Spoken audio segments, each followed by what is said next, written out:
I did not have sexual relations with that woman. Yes or no? Did you ever take banned substances to enhance your cycling performance? Yes. I had no prior knowledge of the planned assault on Nancy Kerrigan. I am deeply sorry for my irresponsible and selfish behavior I engaged in. Guys, this episode of Oops the Podcast is brought to you by Hangobi. What a great drink that we all love, delicious beverage. I'm currently drinking the Wake over ice. One of my favorite experiences. Ryan's enjoying the calm. It's delicious. After a long, tumultuous day, he's sitting back, relaxing, getting comfy. What could be better? What could be better, dude? It's true. So you guys know the whole Hangobi spiel at this point. We do it all the time. It's one of our legacy brands. We love them. But we have an extra special day today because we have a big chunk of the Hangobi squad actually in the studio. We have Conrad, who you guys all know and love, plus a few of the old summer interns. Great crop of handsome men over here. Handsome men. You guys look like you just came from a round of golf. So we thought it might be fun to give you guys a little Hangobi pop quiz since you are interns, which, you know, you weren't expecting this. Conrad didn't even know about this, but we figured we got to at least bust your guys' balls a little bit. You know what I mean? You're the interns here. So we are going to make you guys pick a number 1 through 10.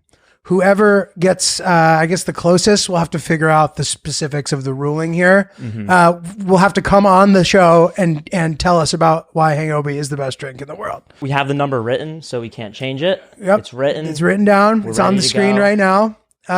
No pressure, but also all the pressure. I'll go 9. Okay. You are safe for now. I'll go 10. Nope. 8. Nope. 3. No. 1. No. 2. No. 6. Nailed it. Come ding, on ding, over ding, here. ding, ding. We got a winner. Come on down. I'm Tommy Quitson, summer intern this year at Hangobi. I'm a rising junior at Denison University in Ohio. Where? Denison University. Dennis? Like Denison. Denison. Sorry, I never heard Yeah, of it. no Sounds worries. like venison. Like a deer Denison. university, dude, which is big for us because we've had a lot of deer. Deer is like a big topic of conversation on here. Okay. Denison University, awesome. So you're a rising junior. Yeah. And what are you majoring in? Communication. Communication. Yeah. Do you know what you want to do with your life? Not entirely yet, but I'm on the lacrosse team there, so I'm having a good time. Lax, bro. Love it. Yep. And, you know, the proper answer was to work for Hangobi for the rest of your life. But it's okay. You can't nail it. Can't get them all right. All right. So now we have you here, my friend. We want to hear, why is Hangobi the best drink in the world? I think for me, it's great for like recovery, great for pretty much anything you could do. Like for me, like when I'm waking up in the morning, like I'll drink a Wake, and then I'll like, it's perfect for me if like I want to go work out. Oh, yeah. And then when I finish a workout, I think it's great for like recovery and just being able to get like multivitamins in your body, like, and also having great taste. Well, where you see with other multivitamin drinks, like, you know, they don't have great taste. Well, we're doing the same thing and not sacrificing that taste. Nice, dude. Are you single? I'm not. Ah, damn, dude. I was going to say, like, this guy's not going to be single for much longer, given how smooth that answer was. That was pretty damn good, bro. Loved it. Nail it. Where can we find Hangobi? You can find it in New York City stores, and now we just launched with Kehi, so hopefully we'll be seeing it in Chicago, Texas, and Maryland soon. Sweet. So that's inside baseball term to us. Kehi, what is that? It's like a distributor? Yeah, national distributor. Hell yeah. So Hangobi's on the rise, on the move. We got Tommy here in the mix. He's not only scoring goals in lacrosse, he's also scoring in his personal life. Drinking Hangobi, being a legend. So there's a store locator as well, right? People want to find it? Yes, on the website. On the website. Guys, give it up for Tommy, the legend. Thank you, dude. You nailed it. Thank 10 you. out of 10. Conrad, what do you think? This guy's, you know, He's under a lot of pressure there. But. he's got upper management written all over him, this fucking guy. So welcome to the Hangobi team who's hanging out in the stew today. Good to have you guys here. We have myself, Giulio Gallerati, joined by Ryan Lynch. What's going on, Go everybody? get yourself some Hangobi. Go get yourself some of our merch. Oopsthepodcast.com. Rocking the Plant Boy tee today. Check it out. I just put it on. Ryan is ripping the Plant Boy tee. Yeah, that's right, dude. Shake it. Shake it. Looking good. Great tea. Great stuff. Get in there. We're feeling good. Ryan and I are feeling rejuvenated and replenished. We had a big boy spa day. Big boy spa day on Monday. Ryan was not an experienced spa goer. This was his first sort of foray into the spa. And what were your thoughts? Well, first off, who better of a liaison to go to a spa to with big Giulio Gallerati over here? That's right. It was an awesome day. We were on Governor's Island, and this place, every nook and cranny of this place, the attention to detail was overwhelming. Didn't disappoint, right? No, not at all. And I've never seen Giulio so much in his own element. The way he was walking around as soon as we got the flip-flops on, he was like the queen bee. That's right. Just walking around. He's like, oh, come here, come around this corner. Yeah. We have this over here. We're going to get the nice tea over here. Yep, the spa father. Yeah. You're drinking that mint water. Yeah. And then I would also say your tolerance was higher than anybody that I saw there, let alone anybody I've ever heard of going to the spa before. We were in, which room were we in? So we were at the QC spa, best spa in New York City for sure. Potentially, it's the best one I've ever been to in America. Not to try to flex, because that implies I've been to spas in other countries.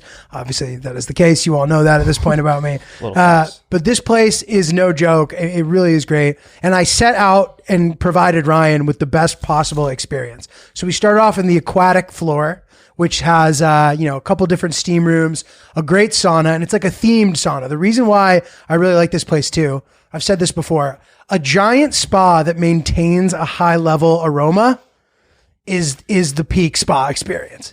Once the square footage begins to expand, it becomes difficult to maintain that good smell.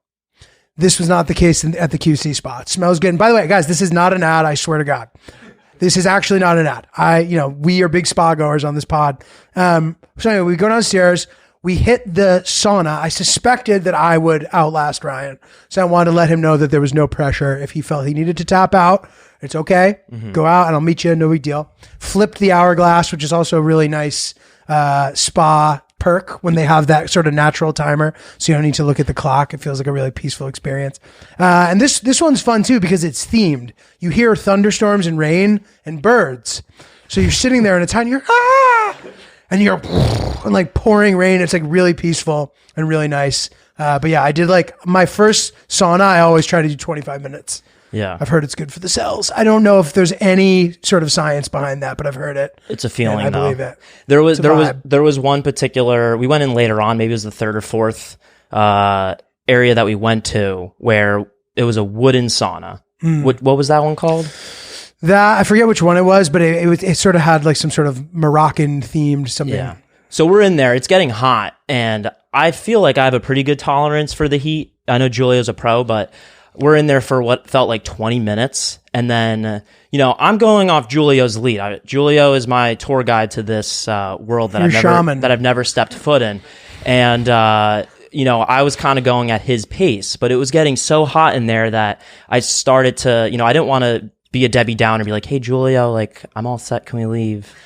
But I did other things that I thought, would kind of get a vibe check from you. So I was laying down in the heat.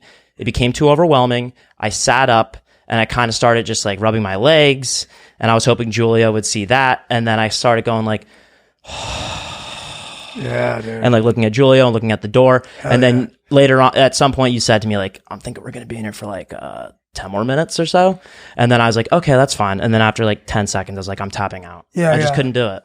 I wasn't sure. For a second, I thought Ryan maybe had it in him. Dude, you never know. Like, you never know when you're going to meet your match when it comes to the spa.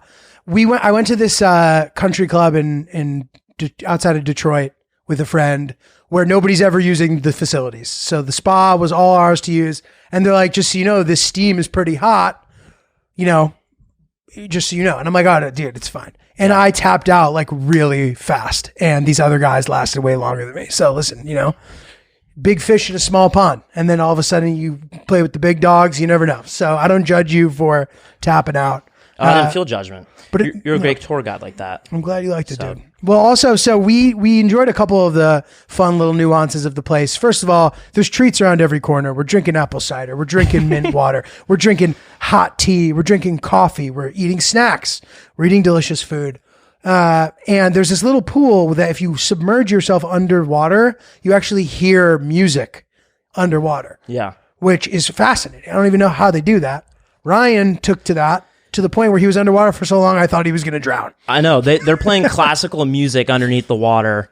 To any Succession watchers out there, I felt like Kendall Roy whenever he was trying to kill himself throughout the show, just laying there, face down in the water, listening to beautiful classical music. It was really cool. That was a fun, quirky exhibit that we got to try out amongst so many others. They had the upside down room, which had a light on the wall, hanging below. Yeah, everything is upside down in the room. So obviously the painting on the side of the walls, and then they have sort of like things attached to the ceiling. So there's like a lamp and a chess table. Yeah, that was quite fun. And at one point, Ryan began to spread his wings. He had reached his spa adolescence, and he went off on his own. And he came back with a carrot ginger juice, the big smile on his face, and I was like, "My man, my work is done here." Just walking in with the robe, it was luxury. Yeah, and I swam off into the Arctic Ocean. I don't know why. I just picture like a penguin watching its kid finally be able to fish on its own or whatever. I was like, "Goodbye, you're ready. My work is done here." Thank you. Yeah. So anyway, good stuff, Ryan. I'm glad we had fun there. It was a blast. Thank you. Thank you. Of course, dude. Thank you, QC Spa on Governor's Island, for providing such a high level experience. I didn't even realize it at the time, but it's run by Italians. No, no, seriously. Like the QC Spa chain began in Italy, and Italians, for all their quirks, they really are good at making some of the finest things in life, whether it be pasta or apparently relaxing experiences. So that was pretty cool. Top notch.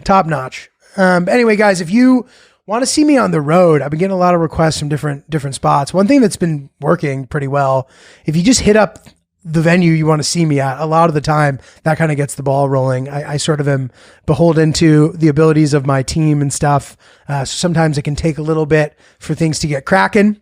While of course they've booked me out with an amazing schedule all year, and they're very, very capable and good at their jobs.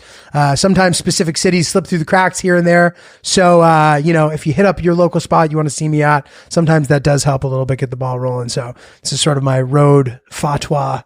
I'm shouting out to all you guys to gather and request me where you want to see me. So speaking of stand up, so I have a bit. I mean, I'm sure many of you guys at this point have seen my Netflix set on the Pete Davidson and Best Friends. One of the bits I do in that is about how one of my friends, the guy who mows my friend's lawn, made fun of me basically for like gaining weight.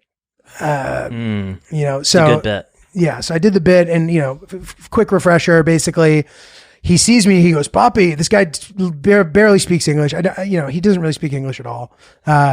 And that's not a knock on him. He speaks Italian perfectly. He speaks Spanish. He just doesn't speak English. So when he saw me, he made a gesture that he said that I had gotten fat. This was during the pandemic. It's probably this is my highest weight probably in my life. But still, he noticed. He made a comment.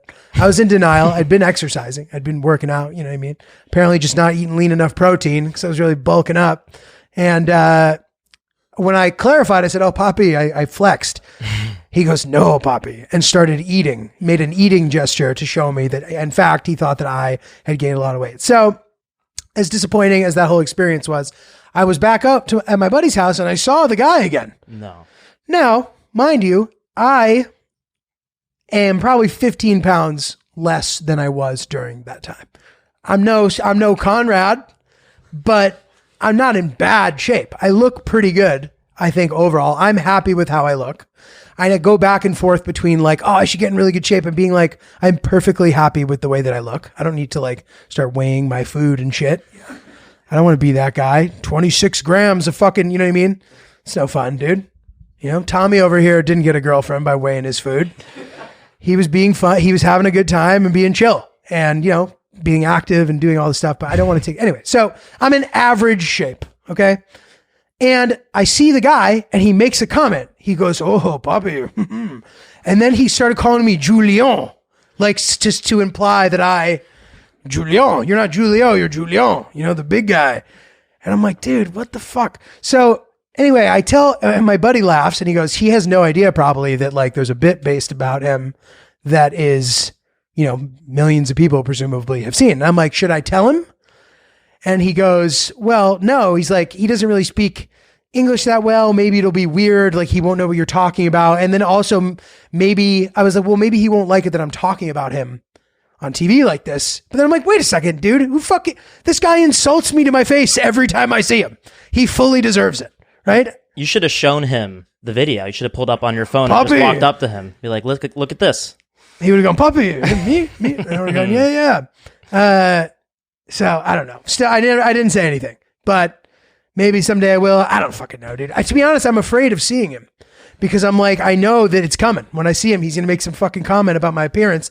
And this is actually a few days after I went and saw the same friend, and somebody else who was working on the property told me that I looked skinny.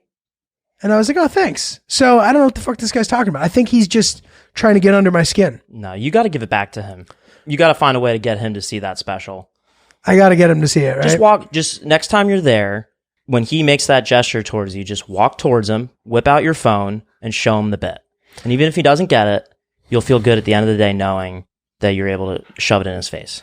True. It feels like a little bit of a humble brag. Like I'm like, Poppy, look, this is about you.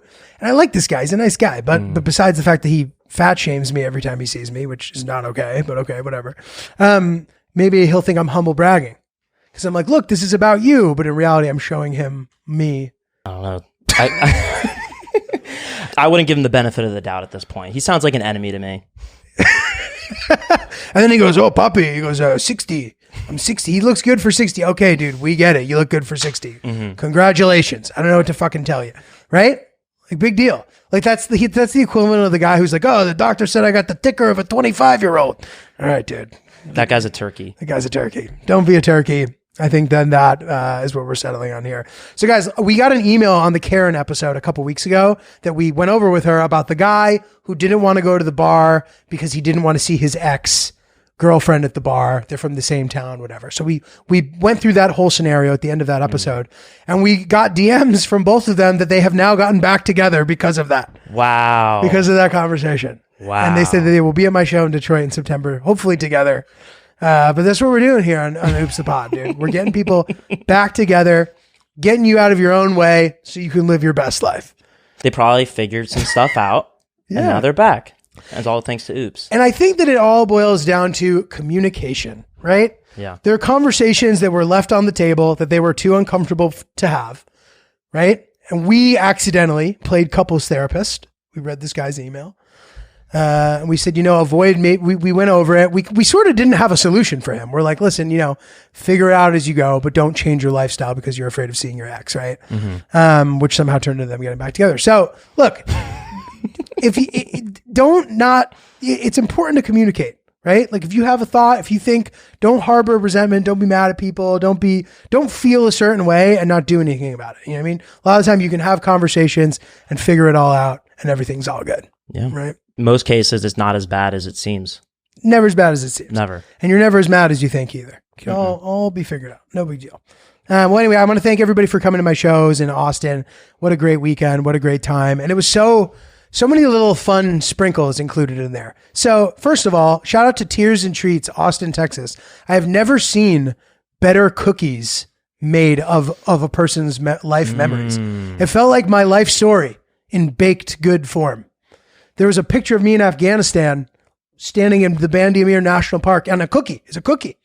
They had the Plant Boy. She made the Plant Boy logo. She made a cake that just had my face on it. It was incredibly detailed. Yeah. If you're trying to find them, I mean, we can throw these on the story or something. We'll put the pictures of the cookies on the screen in case you haven't seen them yet. yet. If you guys haven't watched the YouTube, check it on there. Really, really impressive the way that she was able to do this. And that's definitely the nicest sort of gift anybody's brought me to one of my shows. Listen, anybody who brings me anything, I really appreciate it. It's good to, one time I remember somebody gave me recommendations in Seattle for what I should do. And another person organized it really nicely into a document. And I posted that on my story. And the other person at my show was like, I'm sorry, I didn't put them in a document for you. And I was like, oh, fuck, dude, it's not like that. So I'm not trying to shit on anybody else, as all gifts were created equal to a degree, but the cookies, I'm sorry. This is some high level bakery. They're fantastic. So that was really nice. Thank you for bringing those. Also turned into a big family reunion for me. I've talked about this on an episode. Apparently some of the people from my family migrated to Texas originally, to Fort Worth, to work in a pasta factory, which seems not politically correct at all. 1912 or whatever. When that side of the family came to America, they worked in the pasta factory. I don't know whose idea that was, if it was Ron Zoni's idea Or if the Italians were just like, hey, and we know how to make the pasta. What I know how to do, I make the pasta. I see, I know. But anyway, so they all came over there. And dude, there was like 15 of them at my show. Did like I met like a dozen family members I've never met. It was like a 23andMe, but because of comedy or something, I don't fucking know. Were they're all sitting together? They all sat together. Did you see them I while could you sort were up there? of tell who they were. I'm friends with a couple of them on Facebook, and there was one guy who was older, and I was like, that guy's got to be friends with my dad. He just looked just enough like my dad that I think it would make sense. And one of the guys I had met before, cousin Caleb. I've never like encountered people who actually said cousin and then the name of the person after, but I encountered that twice while I was in Texas. I don't know if that's a Texas thing. Do you guys call your cousins cousin? It's redundant. It's your cousin. You don't need to say it again. On The Bear, this is Mark. Chef Carmy calls, I think the cousin's character is just cousin. I've never seen a relationship like that. Just cousin? He's like, cousin. He's like, stop, cousin. It's his actual cousin? I don't think we've learned his name. Have you guys seen that show? No? Okay, well, that's what that is. Cousin. Well, anyway, I met cousin Caleb, and then one of my friends brought cousin Chris, his cousin Chris. And I got a pretty fun intro to cousin Chris. They're like, this guy made a ton of money on Bitcoin. They're like, you'll notice he's like dripping in designer at all times. He lives in Miami, cousin Chris, but he did show up rocking all the gear. I was like, all right, this guy's a bit of a legend. Love it. That's awesome. Dude, it was my first time in Austin. Great town, super hot and humid too. I always thought that if it's hot enough, there's automatically no humidity. I guess there's places in the world where there's 100 degrees and there's humidity in the air. It was like 105, 52% humidity.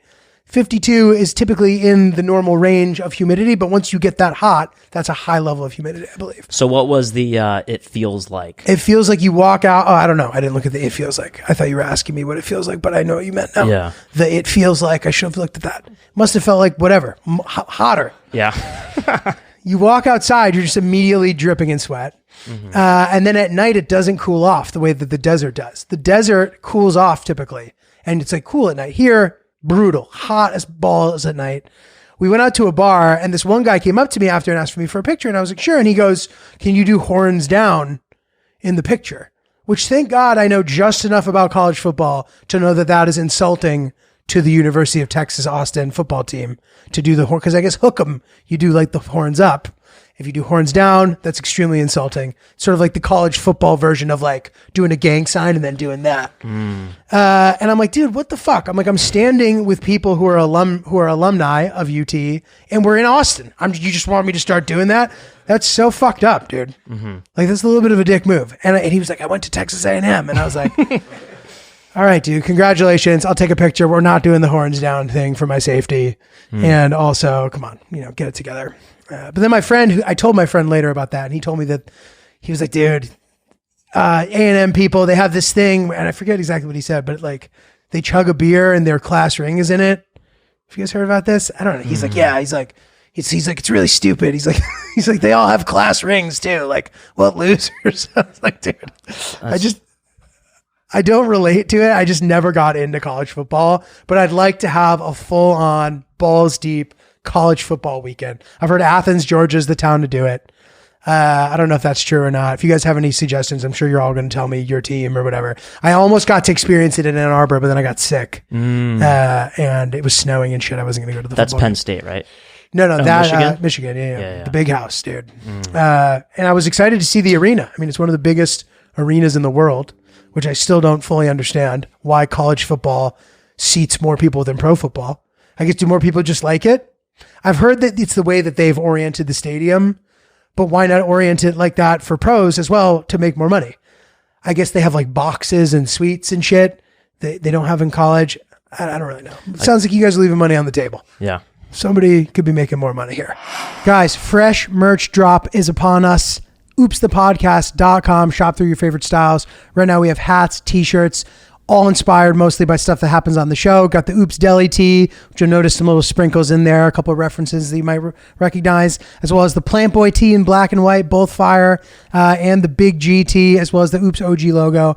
Get in there. We're going to have more stuff coming down the pipeline soon, but you don't want to miss out on this while they're still around. OopsThePodcast.com. Grab some fresh merch. Well, dude, we went on the lake. So there was a couple things about this experience that were really fun. Have any of you guys been down there?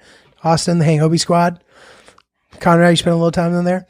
This lake in Austin, we went to Lake Travis, which is just like a long, it's almost like an obstacle course. Like, do you ever play Hydro Thunder, that video game? It's like a boat racing game, Sega Dreamcast, before your guys' time. And it was Hydro Thunder, choose your track.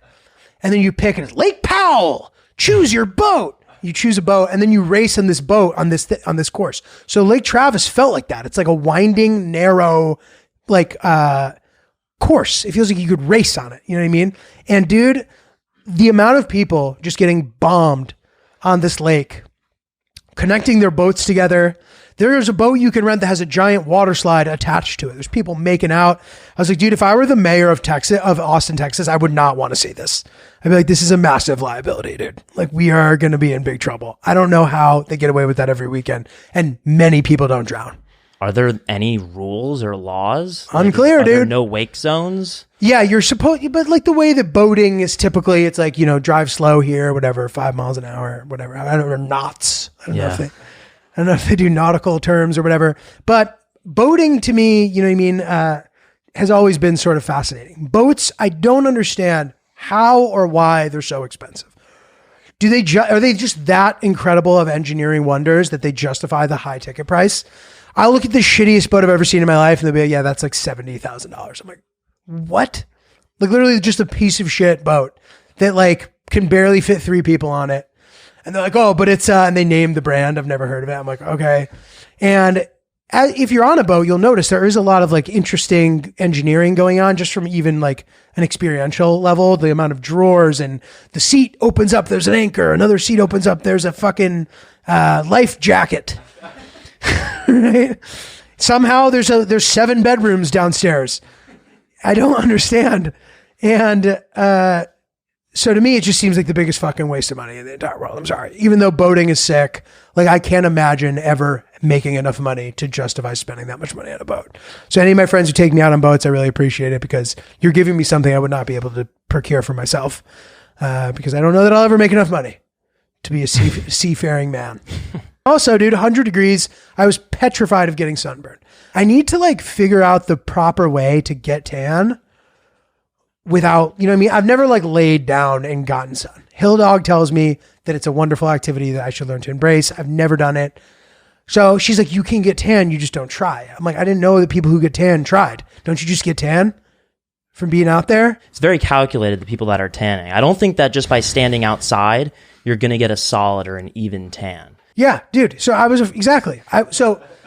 can theoretically get tan, but I need to ease into it. You are like we're both like pale leaning guys. Mm-hmm. You know, that we need to think of some cool kind of catchphrase for that to make being pale cool. Being pale? The Albine Bros. Get some tail. Albine Bros. I like that too. That was the name that my friends called me in middle school to bully me. Make me feel bad about myself. Albine Bro? They call me Albino. Albino. But I'm trying to take ownership over it, and we call it the Albine Bros. But you look like you could get a tan. I'm surprised that you get burned. I should be able to, dude. And that's the thing. It was very like, the people from my town, there was a lot of Italians, but most of them were like Southern Italians. So they were really tan. I don't know whether or not that means that my tan is, my mom's Southern Italian too. She's really pale. But like, they were used to this like really dark skinned Italian breed. And then here I am, and they'd be like, oh, you're Italian. Look at you. You're not even tan. But, you know, when I used to give tennis lessons and stuff, I would get tan. So anyway, I'm on the boat. I'm petrified that I'm just going to get torched. So I'm putting on sunscreen constantly. I'm getting out of the water. They're giving me shit about it. They're like, why are you getting out of the water? They were saying I can't swim. I'm like, dude, of course I can swim. I'm swimming perfectly. They're like, are you struggling over there? I'm like, no. I'm full because I've eaten a sandwich and a half. And the whole 30-minute thing after you've eaten applies to me. If I attempt to go in the water after eating, I feel the pressure and I feel not well, Ryan. The buoyancy. I feel buoyant. which you think would help me float. So anyway, they're giving me a hard time. I'm afraid. I come back from that without any tan, pale as a dog, and it's a bummer. But we will get me tan at some point. I need to lean into it. Can you get any sun laying outside on the patio? I'm afraid of the patio, dude. It's high up. I don't like it. I start envisioning myself doing things I shouldn't be doing, standing on the ledge, kneeling on the ledge, just sitting on the ledge, facing the right direction, and then falling. And I start to experience what it would feel like to tumble to my death. And it would be a long enough time that I could really regret the decision to have sat there. Do you ever lean over the balcony and not think about jumping over, but think about the idea of the urge to just like, I could just jump here and like that I would just fall. Right. Though you don't have any, suicidal thoughts or anything like that, but being near the edge does unlock that thought and that fear of just like, I could just Ryan, you don't know that about tip me. over. I might be making assumptions. Don't judge, my insides by my outsides, dude. Okay, you don't know what's going on inside, Ryan. Okay, fair enough. I'm sorry, I just had to get that out there for some awareness. But I cut off your thought. I apologize for doing that. No, that was it. This is the Good Boys Pod. We're polite. Ryan's Instagram handle is literally Ryan is really polite. You should follow him. He's a funny guy. There's a great photo of him running. You must have been, 12? No, I was 15 or 16. Yeah. 15. In high school. 15 or 16, whatever. That's good. That's good. Thank you. Yeah. Youthful But phase. you look as if you're running away from your nickname, albino. Yeah. That's how hard you're running. That's breaking through that. Yeah, that was a tough one. Real quick, we went out for sushi when I was 13, and I was just so desperate for my group of friends to stop making fun of me. And I made a deal with them. It was like our first time at sushi. There's like 13 of us. And I saw our plate with the ginger and the wasabi that was served to us before we got our sushi. And I stood up at the table and I said, they were like calling albino, you're stupid albino. You should be dead. Just the most gruesome stuff. Like you're a stupid albino who should be dead. You're a stupid albino. You should be dead. I'm just getting punched in the face with all these mean words. And I'm trying to make a deal with them. And I'm like, guys, listen to this. If you guys stop calling me albino forever, I will eat this whole ball of wasabi. And it was like my first time having wasabi. Oh my God. And I ate the whole ball. They were like, yeah, do it. And I ate the whole ball. And then I started coughing and wheezing. And then they're like, albino. This is a triggering moment for me. But and then they continued to call me albino, and they took a photo of me. There's a photo of me eating it. You're just vomiting, and they're like, "You fucking albino, you should be dead." It was tough, dude. I'm sorry, bro. That's really bad. And they also reneged on the deal, and you ate an entire ball of wasabi. It was beat. I've gotten back at each of them individually, darker and deeper. But you have the little black book. Yeah, like Steve Buscemi with his lipstick. Wedding Singer, great movie. Yeah. I did have a run-in today at the bodega where it wasn't as polite of an exchange. And I was kind of surprised with how it played out. With the guy who worked there? No. So I walked, on my way here today, I walked into the bodega and I want to get a pack of gum. And I see that there's a guy with his dog and he's standing around the counter, but he's not facing the cashier clerk. So I just walked right past him and I grabbed the pack of 5 gum and I grabbed the pack of gum. I hand it, I pay for it. I turn around and the guy says to me, he's like, "Hey, I was waiting in line." And I said to him, "I don't think you were." And I just walked out and I felt nervous because it was very unbecoming of me, but it just slipped out. He totally wasn't waiting. I'm rubbing off on you, dude, bro. You're not allowed. I'm rubbing off on you, dude, bro. That's what I just said. I meant to say I'm rubbing off on you, dude, period. New sentence, bro. No, but if you're not facing the register, you're not in line. No. So I didn't feel bad about it. Unless there's a line that's sandwiching you. If you're in line and there's someone in front of you and behind you, and you can face in any direction you want. If there's no one else there, you need to be looking at the payment area. Mm-hmm. There were I had 2 thoughts after I walked out. One, he had no products in his hands. He had nothing in his hands that he was going to buy. And 2, the only way he could have been online is if he was standing there waiting online and his dog pulled him, which made him turn around and go in the opposite direction, in which that is when I walked in and saw him not facing the clerk. What was he doing? What I saw was just a man with his dog looking like he was browsing the opposite side of the clerk. That's very bizarre. So this guy sounds like a fucking vagrant. Yeah. And I had sunglasses on, so it made me feel more confident and capable of giving a remark like that to somebody. Excellent. Though I looked him in the eye, I did feel like I was protected with a little bit of shield of polarization or something like that. So, Well, was this like a lotto station? Like had he just scratched and won a ticket and now he was shaking off the dust and he was going to cash it in? none of that. Oh. None of that. So, Okay. just a quick thing that happened today. Yeah. Well, dude, listen, man, it's tough out there, bro. Yeah. Well, so this is the thing I was thinking about. Per our conversation about being nice, polite guys, Ryan and I were having a conversation about our significant others and how they both work from home and how we both like when they're home. Yeah. Hill Dog will be, I think, going to the office more regularly starting soon, and that upsets me. I don't want her in the office. I want her here with me. I want to spend nice time together. I want her to walk out of the room after having a call and tell me what happened. I just had a call. Oh, really, baby? What happened on the call?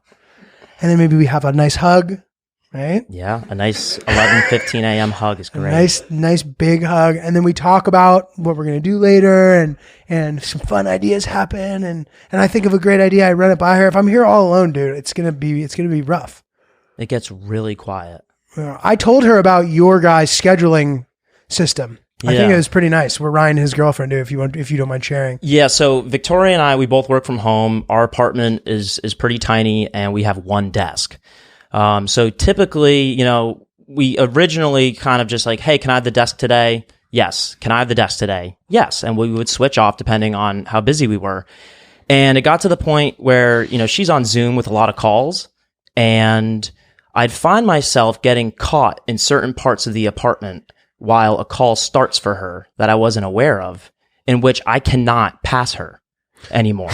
So let's say You have to like crawl by. So there are circumstances where I'm walking into the kitchen, I go to get some water, and now I'm trying to go back to the bedroom to work on my laptop. And I can't get back to the bedroom unless I pass the desk. And she's in the middle of a Zoom call, and she's talking during the meeting. It's not like she can just, turn her camera off for a second. I don't want to put her out like that. So my only options are to army crawl underneath her as if I'm in training, or I just stand there.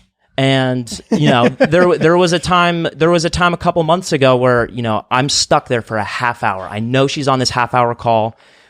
She mentioned it. I forgot about it, and I'm just standing there playing with the drawers, just fiddling my thumbs, and there was nothing I could do. So the two of us decided to come up with a system where we have a shared calendar on our phones, and it's kind of like a WeWork situation. So as long as I know that she has a phone call, I make sure I have my water and I have my snacks, and we don't interfere with each other anymore. But I wouldn't have it any other way. Just like Giulio said, there's nothing better than just She hops off a Zoom call, and I'm like, "Wow, you really just said that? That was kind of sexy." Or I'd be like, "Oh my god, that was so tough. Are you okay? Bring it in. Yeah, come on down. Bring it in. Coming down to Papa." That's a good system. Take advantage of the rest of the time that you two have together. Yeah, agreed. Working from man. home. It's I was thinking about some of the nice things we share. One thing, she's taught me how to back scratch properly.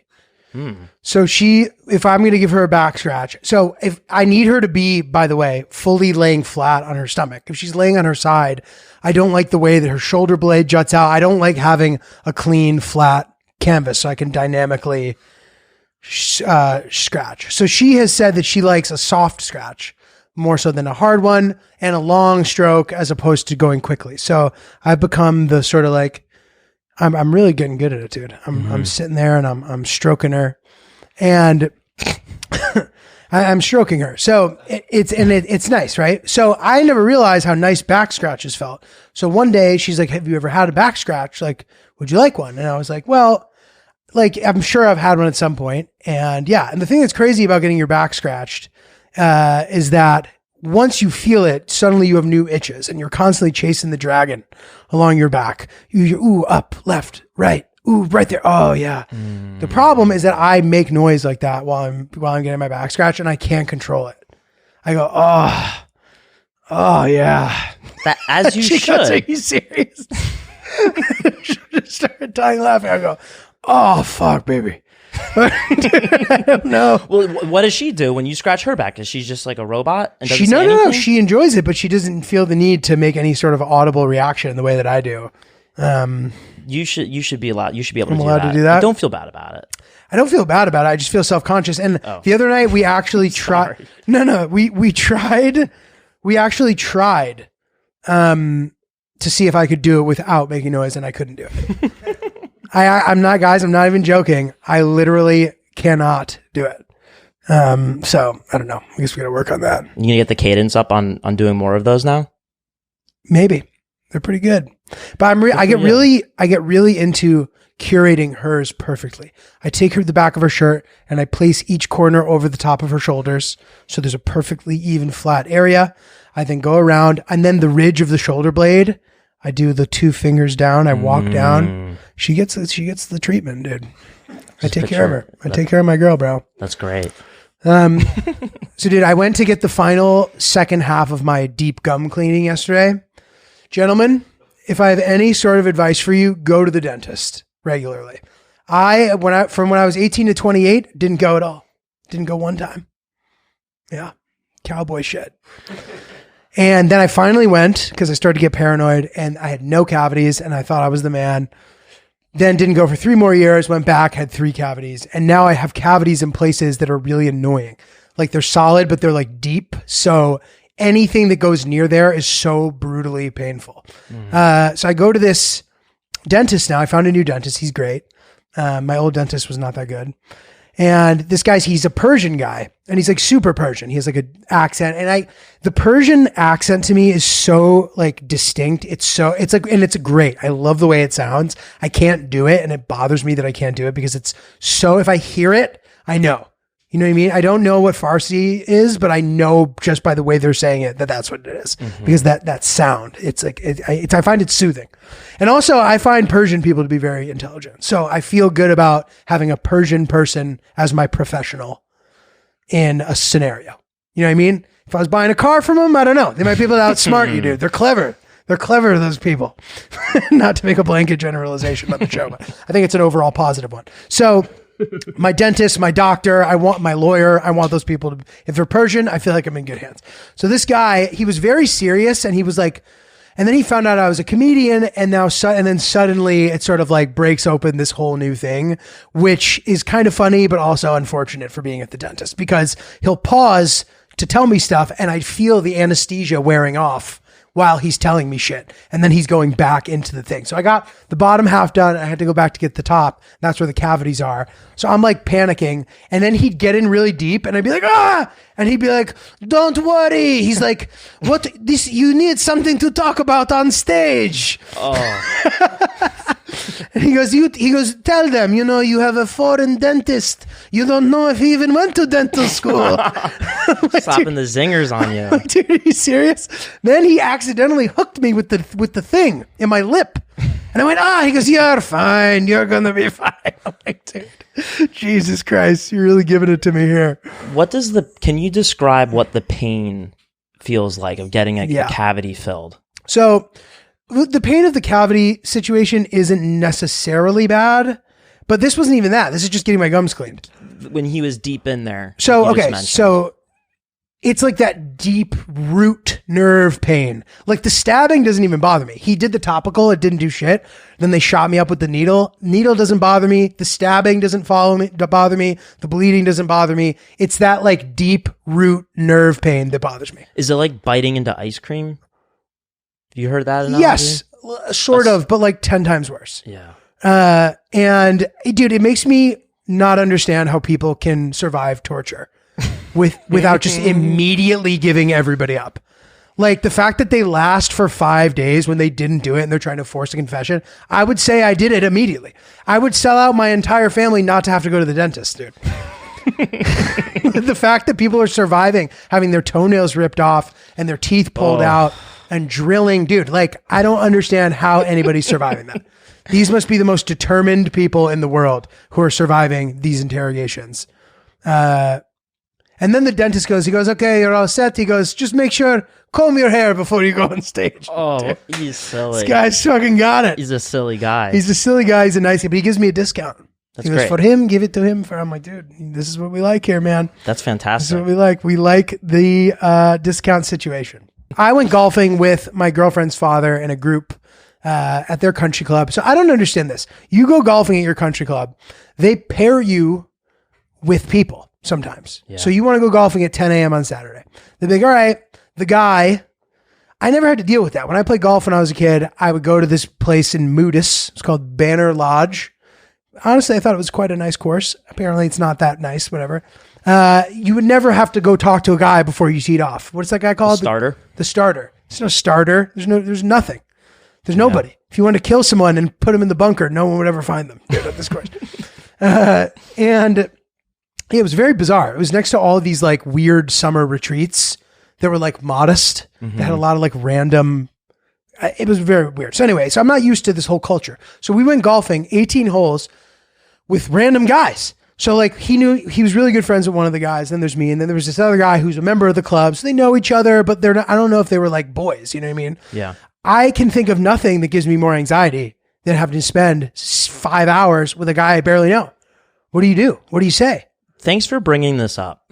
This is one of it enrages me, and people think it's just a normal way of golfing. That's just how it is. You get paired up with people, and it is what it is.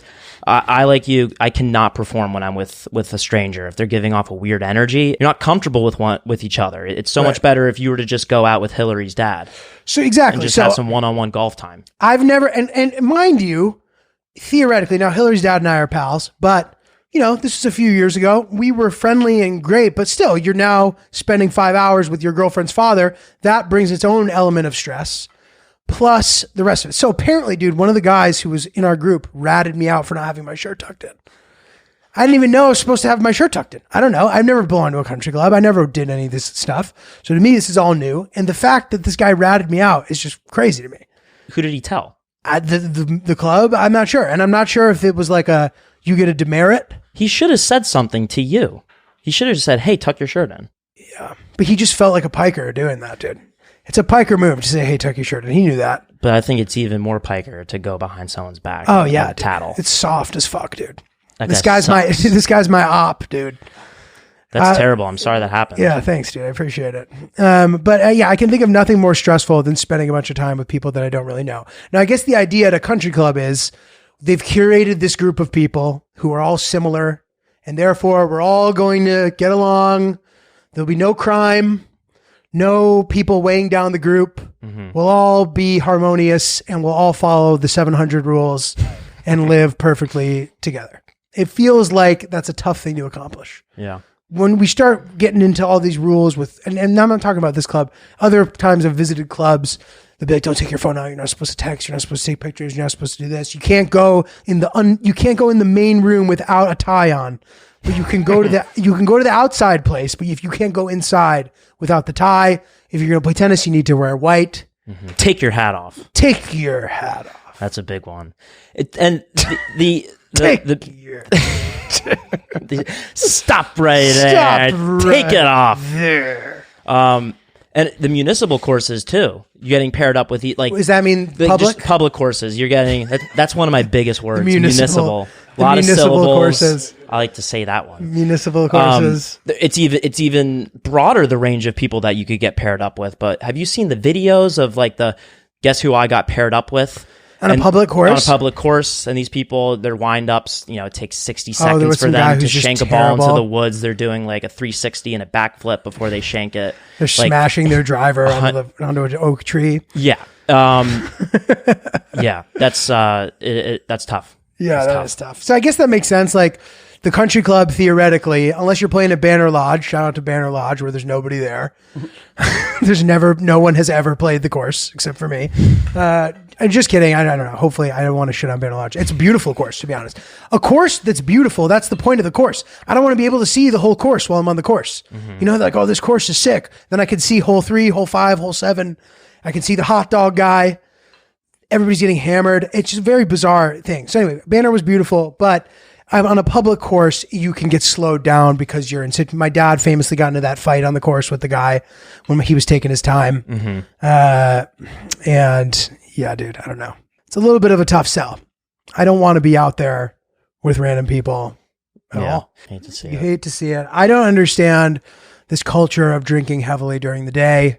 For me, as you all know, my time is late at night. I might end up on this couch that we're on right now, watching a variety of my favorite music videos, staying up all night long and having the best time I've ever had in my life.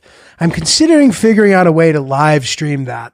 I don't know how that's going to work, but it could be really fun. You all can join me, and you'll be able to see the great music video, and you'll be able to see me sitting there, probably not doing much. I'm probably just sitting there staring. The G-Cam may or may not have much going on. I may be singing along to certain ones. I may not be. I may watch the same video multiple times in a row. We need to set up a camera that's just right in front of your face on like a tripod that's attached to your neck. Oh, that's and then fun. also one of the music videos and just Me rocking. up close and personal. Have you seen the train guy? Yeah. You know how he has that camera that's Oh, like yeah, on his the forehead? head. We get that of you. That's fun. That would be a lot of fun. Just got to figure out the copyright situation. That would be great. I would love that.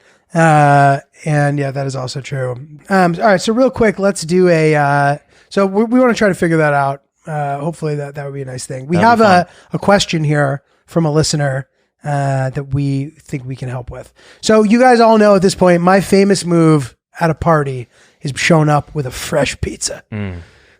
That is the move. It's better than bringing a lame duck bottle of wine. Oh, I brought the 6-pack of cervezas. You got ice around here, And then you don't even drink them. You drink something better. You know what I mean? You got to bring the pie, dude. Bring a fresh fucking pie. Everybody will be psyched. It'll be gone in 2 seconds, especially if you're showing up like mid-party. I did it at Chris's birthday. And this is the question. Hey, Giulio, I'm going to a house party tonight. Need some pro tips. Would you show up with a pizza even if you don't know the host? Or is that a little intense? Dude, I got to be honest. I hear where he's coming from. This is what I said initially to him in the message, but we can kind of build upon this. Okay. But I said, if you don't know the host, it could potentially be a little aggressive. But it also depends on how well you know the group. You know what I mean? If you know that it's a home run, bring the damn pizza. That's what I said. But if you're not sure, it can be weird. Like here's an example. You need to know the audience sometimes. This is not exactly the same thing, but one year I went to a Halloween party. I was new in comedy. I was in that sort of, I feel a lot of comedians hit this point in their career where they've been doing open mics a few years. They're starting to know everybody. They're doing the open mics. They think that only the darkest joke ever written is the funny one. They do it at the open mic. Everyone laughs because it's all comedians there. And they don't remember that, when you do comedy, you're actually performing for normal people. So I went to this Halloween party and I thought it would be funny to be a sex offender as my costume. I wore a button-down short sleeve shirt that had boats on it. And I had candy in my front pocket. Julia. And, I'm a sex offender. And I was telling people throughout the night what I was, and nobody laughed. Everybody thought it was extremely offensive. And I was with friends who invited me, and they were kind of rolling in this circle. And they sort of like had my back still, I think. I don't know what their actual reaction was. They didn't like scold me for it, but it was like, people in their 30s, New York City, who are successful. As one of my friend's dad says, this is the worst age. You take yourself so seriously. You're a piece of shit. Piece of shit. And it's true. So these guys, they think that, they're very serious. And it's amazing to be judged by a guy who's dressed, as Gladiator. He doesn't have a shirt on. He's wearing a breastplate. And he's like, oh, I'm Maximus. What are you? And you're like, oh, I'm a sex offender. And he becomes very upset about it. And I'm like, oh, what's the matter? You're upset? I was like, you better go put some clothes on, boy. Oh, no. Go put some clothes on, boy. But for real. So anyway, you don't want to run the risk of doing that with the pizza. If you're going to like a really refined party and you show up with a pizza, you're going to look like a piker, period. Right? You show up, everybody's like, ha. They have a bartender. They've hired a guy, an out of work striking actor to make the drinks at this party. And it's fancy. If you show up with a pizza, you're a piker because nobody's eating at that party. But, if it's your boy and bring it, do a little bit of a scouting report because the pizza should be a home run. But you just sort of need to massage people into it a little bit. You know what I mean? So that's what I would say. Read the room as best you can. Show up with the pizza. I regret the sex offender costume. It was in poor taste. I realize why people were offended by it, but that was that period of my career where I thought that all the jokes were fair game if the comedians thought it was funny. I'll leave you guys with this. I shot a huge Sony commercial. 2012 was the year. You guys were still fucking, in your mother's womb. No, actually, I can add. Don't worry. But so this is a while ago, and this guy Max Alexander, may he rest in peace, wonderful comedian, great guy. He always used to say there are jokes you tell to comedians, and then there are jokes that you tell to everybody else if you're going to do that, right? So I should have heeded his words. I did not do that. I just shot this massive campaign for Sony. It was all over the world. I had billboards. I had a commercial running. I posted, I think, on my story. It's this big CGI thing. I'm running through this wonderland. It's the biggest thing I had gotten to date, pretty early in my career too, right? So we've gone through this whole shoot. It's been a successful day. And at the end of the day, they're like, oh, you're a comedian. Tell us a joke. So I was like, okay. So I'm with the whole creative team. And these people who work on commercials, for some reason, they think they're like hot shit. I don't know what it is about it, but like, I think that when you technically have a corporate job, but you're like the creative guy at the corporate job, you really lean into it more. I mean, that's the kind of guy who has like the sickest outfit you've ever seen, but he just like works in a store, not a store. He just works in an office. You know what I mean? Mm-hmm. So there's like serious people. So like, tell us a joke. I'm like, okay. So I'm like, all right, there's this car's driving down the road. It's a guy and his son, and the car gets into a brutal accident. It shoots up in the air. The car lands. It explodes. The car explodes. The kid gets expelled from the vehicle. He looks back at the cars. He watched his father burning alive, takes his last breath, and it's clear the father isn't going to make it. So the kid now is orphaned, and he's running down the side of the road, and he's trying to find somebody to help him. And he sees this man, and he goes, "Sir, oh my God." He goes, "Thank you so much. Like, I need your help. Like, can you please help me? Like, my dad just was burned alive, and I somehow survived this accident. I'm having the worst day."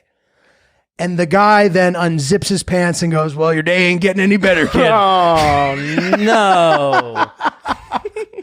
I told that joke to the entire team of the commercial, and nobody laughed. And I go, "Oh, well, because the guy," and the guy goes, No, you told it. Own it. And that was it. No, never been able to stop thinking about it. So, moral of the story is know your audience, whether it's with pizza, Halloween costumes, or with telling really offensive jokes to people for no reason. I've grown and I've become a comedian who doesn't do that. I don't really tell jokes. I don't even tell sex jokes really. So it's been interesting to see how I've grown. Wow. So don't judge me for it because it was 10 years ago. So either way, that's it. Oops, the podcast. You guys know where to find us. Send us your emails at oopsthepodcast@gmail.com. We prefer an email. The DM, sometimes I'll take a screenshot and they lose it. It's hard to keep track of it all. So email is the way to go. We'd love to help you guys out. Thank you for sticking with us, riding with us. It's been great. The pod's doing amazing, which we're really happy about. It's been interesting, keeping it up and going and all that stuff, you know what I mean? But it's been a fun experience. Ryan and I are enjoying each other's company, and we have tons of great guests coming. We have the Stuff Island guys on the next episode. A lot of good things to come. A bunch of big stuff. So thank you guys. Keep listening, keep supporting, at Oops the Podcast, at Not Julio. Buy some of our merch. It's fucking sick. Like, I just put it on for the first time today, and I can't tell you enough how high quality the material is. It is such a nice t-shirt, and everything on the store is fantastic. So if you'd be so inclined, definitely check it out. Yeah, get in there, grab some Hang-Obies. Thank you guys for coming through. The interns on the Hang-Obie cam. Conrad, good to see you too, man. Keep doing the Lord's work. I got to talk to you about your routine, man. You're looking fucking lean and juicy, and you are just ready to go, baby. You know what I mean? If the shorts are any shorter, this would be a problem in here, I'll tell you that much. Anyway, Oops the Podcast. Thank you guys.